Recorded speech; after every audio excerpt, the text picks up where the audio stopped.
Assalamualaikum warahmatullahi wabarakatuh. Perkenalkan, nama saya Liza Maulia. Saya kuliah di Poltekkes Kemenkes Aceh. Saya berasal dari Aceh. Ini teman saya. Nama saya Catherine. Saya dari Sabang.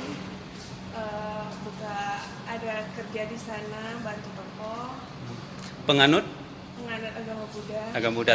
Asli Aceh ya? Artinya lahir di Aceh kan? Iya. Kalian ini nggak jadi masalah? Satu Muslim, satu Buddha? Enggak. Toleran gitu kan? Udah dari SMA sekolah kelas. Bareng gitu? Iya. Nggak ada berebutan pacar? Oke. Jadi yang katanya Aceh itu nggak toleran itu menurut kalian gimana? Kita mulai yang dari Catherine dulu. Yang enggak toleran. Nggak, Catherine kan SD di sini, SMP di sini. Sekarang udah kuliah?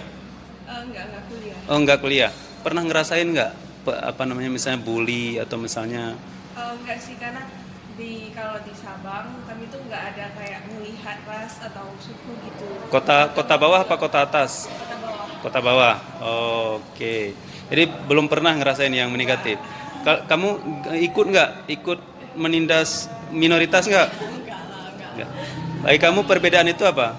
Perbedaan itu sesuatu yang unik, yang kalau kita bisa bersama mungkin bisa menghasilkan yang baru. Oke. Subscribe.